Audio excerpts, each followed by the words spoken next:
ఇక ప్రస్తుతం మనం చూసుకోవచ్చు వినివిధిలో అద్భుత దృశ్యమైతే సాక్షాత్కరించింది. ఇటు చంద్రుడంతా కూడా పూర్తి ఎరుపు రంగులో అయితే అందరికీ కనిపిస్తూ ఉన్నాడు. ఇవాళ రాత్రి నుంచి తెల్లవారుజామున వరకు కూడా ఈ చంద్రగ్రహణం పూర్తిగా ఏర్పడబోతోంది. ఇక దీనికి సంబంధించి కూడా ఇప్పటికే మనం విజువల్స్ కూడా చూసుకోవచ్చు.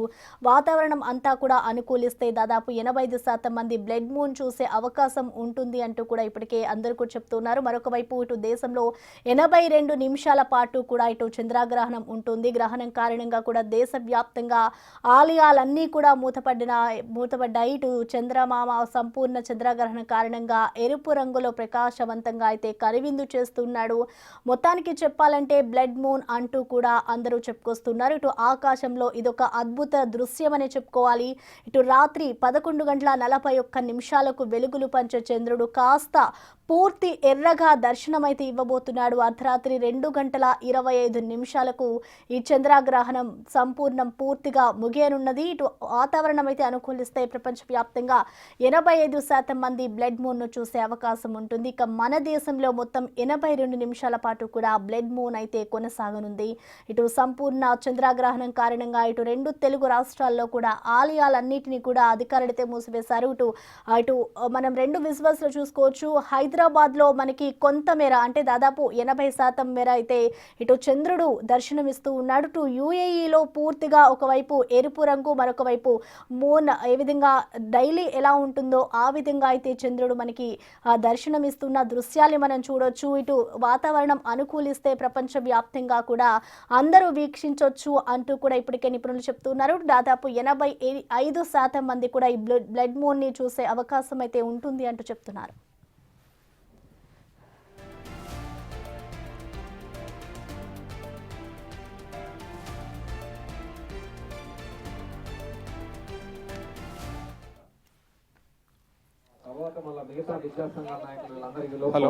హలో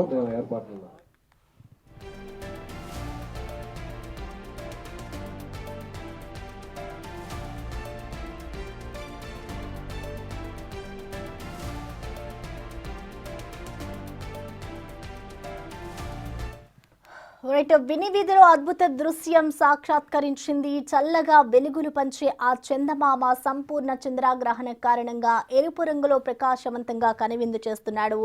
మొత్తానికి చెప్పాలంటే బ్లడ్ మూన్ అంటూ కూడా అంతా వ్యవహరిస్తున్నారు. సంపూర్ణ చంద్రగ్రహణం రాత్రి 8:58 ప్రారంభమైపోయింది.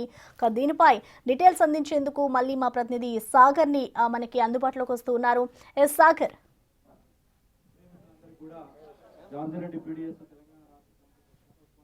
మనం చూడొచ్చు ఉస్మానియా ఆర్ట్స్ కాలేజ్ వద్ద వాళ్ళు ఒక ప్రత్యేక అవగాహన కార్యక్రమాన్ని మహిళలు అంటే గర్భిణీ స్త్రీలకు ఎక్కువగా ఎఫెక్ట్ ఉంటుందని చెప్పి జనరల్ గా చాలా మంది పురోహితులు చెప్తుంటారు. వారందరూ కూడా బయటికి రావద్దంటారు.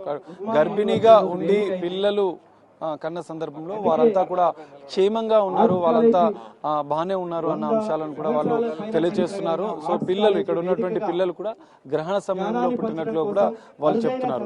ఒకసారి మనం వాళ్ళతో కూడా ప్రెగ్నెన్సీతో ఉన్నప్పుడే ఈ పిల్లలు పుట్టినట్టుగా కూడా చెప్తారు. గ్రహణ సమయంలో వాళ్ళు ప్రెగ్నెన్సీగా ఉన్నప్పుడు చంద్రగ్రహణాన్ని కానీ సూర్యగ్రహణాన్ని చూసినా ఎలాంటి ఎఫెక్ట్ కాలేదని వాళ్ళు చెప్తున్నారు. ఒకసారి మనం వాళ్ళతో కూడా మాట్లాడించే ప్రయత్నం చేద్దాం.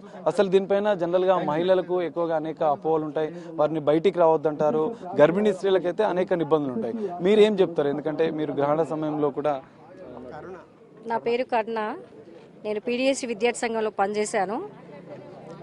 నా పాప కడుపులో పడ్డప్పుడు 3 months ఉన్నప్పుడు నాకు అసలు తెలియదు. అప్పటికి గ్రహణం ఉంది.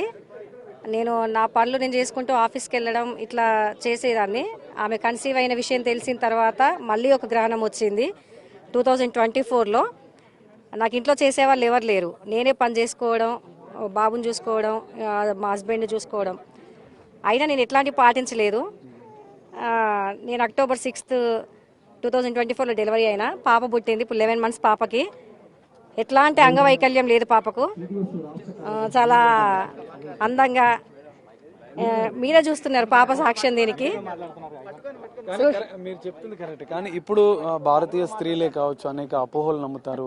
గర్భిణీ స్త్రీలు అయితే అనేక ఇంకా కట్టుబాట్లు ఉంటాయి. కుటుంబ పెద్దలు ఉంటే తల్లిదండ్రులు వారికి అనేక నిబంధనలు పెడుతుంటారు. కానీ మీరు ఒక సాక్ష్యంగా చెప్తున్నారు. అట్లాంటి మహిళలకు మీరు ఒక మెసేజ్ నాకు కూడా చెప్పారు, మా అమ్మ వాళ్ళు ఇట్లాంటివి చాలా పాటిస్తారు. ఏదో గరకపోసలు వేసి అన్నంలో ఇచ్చేయని చెప్పేసి, టైంకి టాబ్లెట్ వేసుకోకపోతే అన్నం తినకపోతే మనకు బేబీ ఎట్లా లోపల పెరుగుతుంది. అది చాలా మూఢనమ్మకం. మనకు సైన్స్ ఇంత డెవలప్ అయిన తర్వాత వాళ్ళు చెప్పింది వింటూ ఆ రోజంతా తినకుండా గ్రహణం అయిపోయేంత వరకు అన్నం తినొద్దని చెప్పారు. మరి తినకుండా ఉంటే బేబీ లోపల ఉన్న బేబీకి నష్టం కదా. అవన్నీ నమ్మొద్దు ఎప్పుడైనా. సైన్స్, డాక్టర్స్, గాంధీ హాస్పిటల్ ఈ మధ్య కాలంలో నాకు తెలిసి గాంధీలో గైనకాలజీ డిపార్ట్మెంట్లో ఏదో హోమాలు చేసిన విషయం కూడా తెలిసింది. అవన్నీ చాలా మూఢనమ్మకాలు, వాటిని నమ్మొద్దు. సైన్స్ బతుకుతుంది అంటే ఇప్పుడు మనం మూఢనమ్మకాలు లేవు అనే అర్థం. ఈ మధ్య కాలంలో పాస్టర్స్ని వాళ్ళని వీళ్ళని చూస్తున్నాము. అందరూ కూడా హాస్పిటల్స్కి ఎందుకు పోతున్నారు? దేవుణ్ణి నమ్మాలి కదా. ఏదైనా రోగం వచ్చినప్పుడు హాస్పిటల్కి వెళ్ళకుండా వాళ్ళు నమ్ముకునే దేవుళ్ళను నమ్మాలి. కానీ హాస్పిటల్స్కి ఎందుకు పోతున్నారు అంటే అది అబద్ధం అనేది నేను చెప్పదలుచుకున్నాను. ప్రతి మహిళ కానీ మగవాళ్ళు కానీ ఎవరైనా సరే ఈ మూఢ విశ్వాసాలని, మూఢనమ్మకాలని ఎంత వెనక్కి పారదోలితే మనమంతా డెవలప్ అవుతామని చెప్పేసి నా అభిప్రాయం. ఈ గ్రహణానికి ప్రత్యక్ష సాక్ష్యం నా బిడ్డ. ఎంత అందంగా ఉందో చూడొచ్చు మీరంతా. నేను ఎట్లాంటి ఈ గ్రహణానికి సంబంధించి నేను పాటించలేదు కాబట్టి ఇంత అందంగా పుట్టిందని అనుకుంటున్నాను. యశ్పాల్ గారు మీరేం చెప్తారు? అంటే ఇక్కడ చూడొచ్చు మనం, అంటే ఆహారం తినకూడదు అనే నిబంధనలు కూడా ఉంటాయి గ్రహణం సందర్భంగా. కానీ ఇక్కడ విజ్ఞానదర్శిని స్టూడెంట్స్ యూనియన్స్ ఏర్పాటు చేసినటువంటి ఈ అవగాహన కార్యక్రమంలో వాళ్ళు ఆహారాన్ని తింటూ ప్రజలకు ఒక మెసేజ్ని ఇస్తున్నారు. సో అన్న మీరేం చెప్తారు దీనిపై? ఇవాళ ఈ గ్రహణం అనేటటువంటిది ప్రపంచవ్యాప్తంగా ఉన్నటువంటిది. అందులో భారతదేశంలో ప్రత్యేకంగా ఒక అంధ చీకటిలో నెట్టేటటువంటి సాంప్రదాయాన్ని గత కొన్ని దశాబ్దాలుగా, శతాబ్దాలుగా జరుగుతున్నటువంటిది ఇప్పటికీ జరుగుతుంది. కానీ ఇవాళ నాసా ఏదైతే ఫేస్లో ఏం జరుగుతుందో చెప్పగలిగేటటువంటి సైంటిస్టులు కూడా నాసా ప్రయోగ సమయంలో కొబ్బరికాయ కొట్టి పూజలు చేయటం అనేది మనకు కనబడతా ఉంది. అంటే ఎంత బలంగా వేలుకొని ఉన్నదో ఈ అందం అనేటటువంటిది మనకు తెలుస్తుంది. ఇవాళ ప్రభుత్వంలో సైంటిస్టులుగా చెప్పబడుతున్నటువంటి వాళ్ళు కూడా రిటైర్మెంట్ కాకముందు, రిటైర్మెంట్ అయిన తర్వాత కూడా అదే కళాశాలలో హోమాలు చేస్తున్నటువంటి స్థితి మనకు కనపడతా ఉంది. కాబట్టి ఈ కేంద్రాలు ఏవైతే ఉన్నాయో విద్యాన్ని, వికాసాన్ని అందించినటువంటి యూనివర్సిటీల్లో కూడా హోమాలు చేస్తున్నటువంటి స్థితి ఉన్నదనంటే మన కాలం ముందుకెళ్తున్నామా వెనక్కి అని అర్థం చేసుకోవాలి. కాబట్టి ఇవాళ ప్రభుత్వాలు కానీ, ప్రభుత్వంలో పనిచేసేటటువంటి సైంటిస్టులు కానీ గుర్తుంచుకోవాల్సింది ఏంటంటే, ఇవాళ ఒక బ్రూనోని హత్య చేశారు, ఒక ఐన్స్టీన్ హత్య చేశారు, అనేక మంది సైంటిస్టులు కూడా మతం ముసుగులో చంపివేయబడేటువంటి చరిత్ర మనకు కనపడతా ఉంది. కాబట్టి రాబోయేటటువంటి తరం, రాబోయేటటువంటి యుగాలు కూడా ఈ అంధకారాన్ని సమసిపోయేటట్టుగా చేస్తుంది.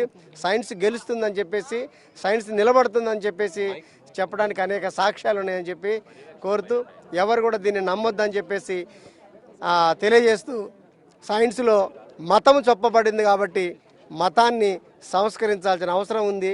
అది ఏ మతమైనా, క్రిస్టియన్ మతమైనా, హిందూ మతమైనా, ముస్లిం మతమైనా, ఈ మూడు మతాలు ప్రజల్ని, సైన్స్ని అంధవికారంలో నెట్టే విధంగా ఉంటున్నాయి. కాబట్టి ముందు మతాల్ని సంస్కరించుకుంటే సమాజం బాగుపడుద్ది అనేది నా ఉద్దేశం. ఇగో మేము ఆహారం తింటున్నాం, మరి ఈ సమయంలో తినకూడదని అంటే గ్రహంలో పుట్టినటువంటి నా బిడ్డ కూడా చక్కగా ఆహారాన్ని తింటుంది, మీరు చూడవచ్చు. కాబట్టి ఎవరు భయపడాల్సిన అవసరం లేదు. మరి చాలామంది చెప్తున్నట్టుగా గ్రహ సమయంలో నీళ్లు తాగొద్దు, మరి ఇంట్లో ముగ్గులు వేయొద్దు, ఇంటి ముందు ముగ్గులు వేయొద్దు, ఆహారం తినొద్దు అని అంటుంది. భూగోళం మొత్తం మీద ఉన్నటువంటి అనేక దేశాల్లో అనేక సమయాలలో గ్రహం కనపడతా ఉంది. ఇవాళ ఈ సమయంలో మనకి ఇక్కడ ఉంది, వేరే దేశంలో వేరే తీరుగా ఉంది. కాబట్టి దీన్ని నమ్మొద్దని చెప్పేసి ఈ సందర్భంగా తెలియజేస్తున్నా. సో మీరు ఇక్కడ మన దేశంలోనైనా ఈ నిబంధనలు ఉంటాయి, ఎందుకంటే ఈ చంద్రగ్రహణం సూర్యగ్రహణం అని ఏ గ్రహణమైనా కూడా అన్ని దేశాల్లో ఉంటుంది, కానీ భారతదేశంలోనే ఇలాంటి నిబంధనలు ఇలాంటి విశ్వాసాలు ఉంటాయంటారా? మిగతా దేశాల్లో కూడా ఇట్లాంటివి ఏమైనా పాటిస్తారా? ఎందుకంటే మీరు అనేక దశాబ్దాలుగా ఈ అవగాహన కార్యక్రమాలు అంటే మిగతా దేశాల్లో అనేక మతాల్లో మూఢనమ్మకాలు రకరకాల పద్ధతుల్లో ఉన్నాయి, గ్రహణానికి సంబంధించిన కూడా రకరకాల పద్ధతుల్లో ఉన్నాయి, కానీ మన దేశంలో డామినేటింగ్ ఇవి ఉన్నాయి. అంటే ఇప్పుడు గ్రహణ సమయంలో ఏదో సూక్ష్మ క్రిములు వస్తాయి, ఏమొస్తాయి? తింటే ఏమొస్తాయి? ఏమి రాదు. ఆ ఏమీ రాదని తెలియజేయడం కోసమే ఇలాంటి కార్యక్రమాలు చేస్తూ ఉన్నాం వాస్తవంగా. సో భోజనం చేయడమే కాదు, ఇది ఏ మతానికి దేనికి సంబంధం లేని అంశం. కాబట్టి గ్రహణానికి మతానికి ఏం సంబంధం?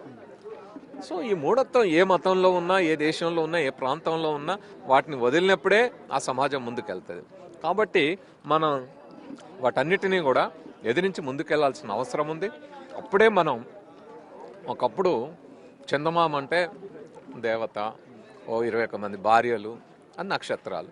అసలు చందమామ భూమి చుట్టే తిరిగే ఉపగ్రహం, భూమి సూర్యుని చుట్టూ తిరిగే ఒక గ్రహం, సూర్యుడే ఒక నక్షత్రం. అంటే మీకు కనపడే ఆ చందమామ భార్యల పేర్లు మీరు ఏవైతే చెప్తారో ఆ నక్షత్రాలు, అవన్నీ నక్షత్రాలు.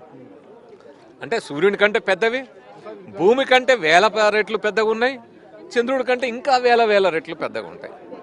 కాబట్టి వాటన్నిటికీ అలాంటివి ఏమన్నా ఎక్కడ ఏ మతంలో ఏ విధమైన నమ్మకాలు ఉన్నా ఆ మూఢనమ్మకాలన్నింటిని వదిలించి ప్రతి మతం కూడా ముందడుగు వేయాల్సిన అవసరం. ఒకప్పుడు మతం గురించి సైన్స్ ఎప్పుడు కూడా మతానికి వ్యతిరేకం, మతానికి గొప్ప మద్దతు అనదు. మత నమ్మకాల గురించి సైన్స్ ఉండదు. సైన్స్ ఏం చెప్పింది? ఒకప్పుడు భూమి చుట్టూ సూర్యుడు తిరుగుతున్నాడు అని అనుకునే కాలంలో భూకేంద్రక సిద్ధాంతం, ఫస్ట్ కోపర్నికస్ సూర్యకేంద్రక కాదు సూర్యుని చుట్టూ భూమి తిరుగుతుందంటే ఏమన్నారు? పిచ్చోడు అన్నారు. మత న్యాయస్థానాల చుట్టూ తిప్పారు, హింసించారు. గెలీలియోన్ జీవితాంతం హౌస్ అరెస్ట్ చేస్తే బయట వెలుగు చూడలేక గుడ్డివాడై చనిపోయాడు. బ్రూనోని అత్యంత క్రూరంగా హింసించి 8 ఏళ్లు జైల్లో పెట్టి సజీవ దహనం చేశారు, మంటల్లో వేసి కాల్చి చంపారు. హైపేషియాని కాల్చి చంపారు. సో అనేక మంది సైంటిస్టులు వాళ్ళు సత్యం చెప్పారు. నీ మతం తప్ప ఒప్ప కూడా చెప్పలే వాళ్ళు, కానీ సత్యాన్ని కూడా భరించలేని వాళ్ళు వాటి మీద దాడి చేస్తారు. కాబట్టి ఏ మతమైనా మూఢత్వాన్ని వదిలి వైజ్ఞానిక బాట పట్టాలి. ప్రతి మనిషి వైజ్ఞానికంగా ఎదగాలి. అప్పుడే భారతదేశం కూడా వైజ్ఞానిక భారత నిర్మాణం సాధ్యమైంది, భారతదేశం కూడా ఉన్నతంగా ఎదుగుతుంది. ఇది పరిస్థితి. మనం ఉస్మానియా యూనివర్సిటీ ఆర్ట్స్ కాలేజ్లో విజ్ఞాన దర్శిని విద్యార్థి సంఘాలతో కలిసి ఈ అవగాహన కార్యక్రమాన్ని ఏర్పాటు చేశారు. ఇప్పటికీ 70% వరకు కూడా చంద్రగ్రహణం ఏర్పడింది. ఈ వేళలో కూడా వాళ్ళు ఆహారం తింటూ విద్యార్థులకు ఒక అవగాహన కల్పిస్తున్నారు. వైజ్ఞానిక యుగంలో అగ్రదేశాలతో పోటీ పడుతున్నటువంటి భారతదేశంలో ఇంకా అంధవిశ్వాసాలు, మూఢనమ్మకాలతో వెళ్తున్నారు. మీ తలుపులు తెరవండి, మీ పిల్లల మెదళ్ళు ఓపెన్ చేయండి, శాస్త్ర విజ్ఞానం వైపు ముందుకు వెళ్ళండి అంటూ కూడా ఒక సందేశాన్ని ఇస్తూ ఈరోజు వీళ్ళు కార్యక్రమాన్ని ఏర్పాటు చేశారు. సో వందలాది మంది విద్యార్థులు పాల్గొని దీనిపైన ఇది చంద్రగ్రహణం, ఈ అంధవిశ్వాసాలపైన ఒక ప్రత్యేక అవగాహనని ఏర్పాటు చేసిన పరిస్థితి ఇక్కడ కనిపిస్తుంది. Prasanna. Right, thank you Sagar.